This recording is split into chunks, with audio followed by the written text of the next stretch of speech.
ابتدا ہے رب جلیل کے بابرکت نام سے جو دلوں کے بھید خوب جانتا ہے۔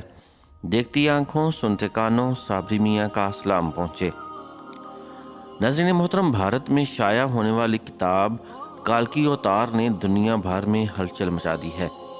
اس کتاب میں یہ بتایا گیا ہے کہ ہندوؤں کی مذہبی کتابوں میں جس کالکی اوتار کا تذکرہ ملتا ہے وہ آخری رسول محمد صلی اللہ علیہ وآلہ وسلم بن عبداللہ ہی ہیں۔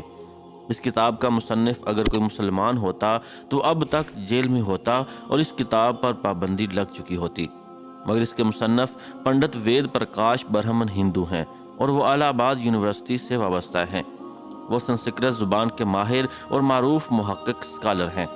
پنڈت وید پرکاش نے کالکی اوتار کی بابت اپنی اس تحقیق کو ملک کے 8 مشہور و معروف محقق پنڈتوں کے سامنے پیش کیا تھا جو اپنے شعبے میں مستند گردانے جاتے تھے۔ ان پنڈتوں نے کتاب کے بغور مطالعے اور تحقیق کے بعد یہ تسلیم کیا ہے کہ کتاب میں پیش کیے گئے حوالہ جات مستند اور درست ہیں۔ برہمن پنڈت وید پرکاش نے اپنی اس تحقیق کا نام کالکی اوتار یعنی تمام کائنات کے رہنما رکھا ہے۔ ہندوؤں کی اہم مذہبی کتب میں دراصل ایک عظیم رہنما کا ذکر ملتا ہے جسے کالکی اوتار کا نام دیا جاتا ہے۔ پنڈت وید پرکاش گہری تحقیق کے بعد یہ دعویٰ کیا ہے کہ اس کالکی اوتار سے مراد حضرت محمد صلی اللہ علیہ وآلہ وسلم ہیں جو مکہ میں پیدا ہوئے۔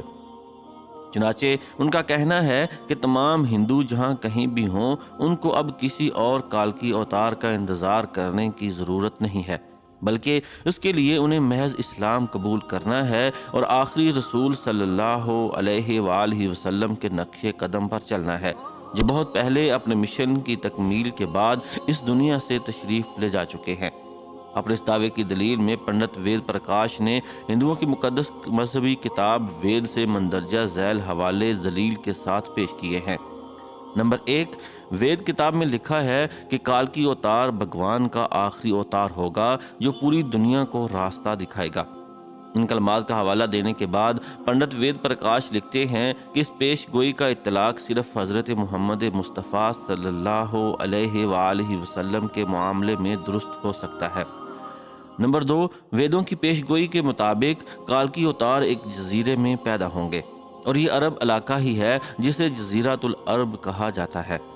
نمبر 3، مقدس کتاب وید میں لکھا ہے کہ کالکی اوتار کے والد کا نام وشنو بھگت اور والدہ کا نام سمام ہوگا، جبکہ سنسکرت زبان میں وشنو اللہ کے معنوں میں استعمال ہوتا ہے اور بھگت کے معنی غلام اور بندے کے ہیں۔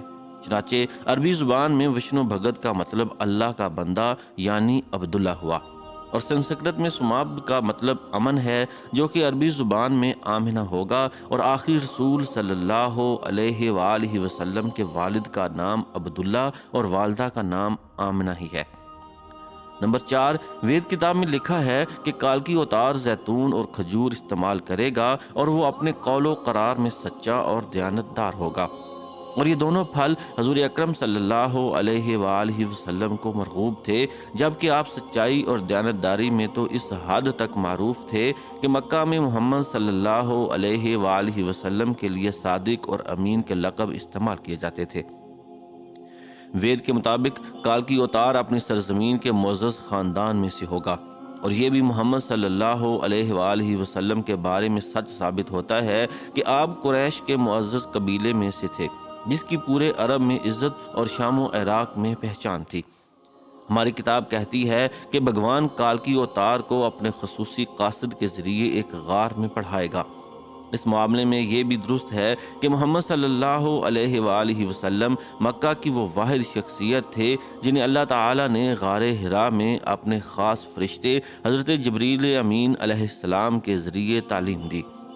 ہمارے بنیادی عقیدے کے مطابق بھگوان کالکی اوتار کو ایک تیز ترین گھوڑا عطا فرمائے گا جس پر سوار ہو کر وہ زمین اور 7 آسمانوں کی سیر کرائے گا، اور محمد صلی اللہ علیہ وآلہ وسلم کا براق پر معراج کا سفر اس پیش گوئی کا مصداق بن کر اسے آپ کی بابت ہی درست ثابت کرتا ہے۔ نیز لکھا ہے کہ ہمیں یقین ہے کہ بھگوان کالکی اوتار کی بہت مدد کرے گا اور اسے بہت قوت عطا فرمائے گا، اور ہم یہ جانتے ہیں کہ جنگ بدر میں اللہ تعالیٰ نے محمد صلی اللہ علیہ وآلہ وسلم کی فرشتوں کے ذریعے مدد فرمائی۔ ہماری ساری مذہبی کتابوں کے مطابق یہ پیشگوئی ملتی ہے کہ کالکی اوتار گھڑ سواری، تیر اندازی اور تلوار زنی میں ماہر ہوگا۔ پنڈت وید پرکاش نے اس پیشگوئی پر بڑا خوبصورت تبصرہ کیا ہے جو بڑا اہم اور قابل غور ہے۔ وہ لکھتے ہیں، گھوڑوں، تلواروں اور نیزوں کا زمانہ بہت پہلے گزر چکا ہے۔ اب تو ٹینک، توپ اور میزائل جیسے ہتھیار استعمال میں ہیں، لہٰذا یہ عقلمندی نہیں ہے کہ ہم اس دور جدید میں تلواروں، نیزوں اور برچھیوں سے مسلح کالکی اوتار کا انتظار کرتے رہ جائیں۔ حالانکہ حقیقت یہ ہے کہ مقدس کتابوں میں کالکی اوتار کے واضح اشارے حضرت محمد صلی اللہ علیہ وآلہ وسلم کے بارے میں ہیں، جو ان تمام حربی فنون میں کامل مہارت رکھتے تھے۔ ٹینک، توپ اور میزائل کے اس دور میں گھڑ سوار، تیز زن اور تیر انداز کالکی اوتار کا انتظار صرف اور صرف حماقت ہے۔ ویڈیو پسند آئے تو لائک، کمنٹ اور شیئر لازمی کیجیے گا۔ دعا میں یاد رکھیے، اللہ نگہبان۔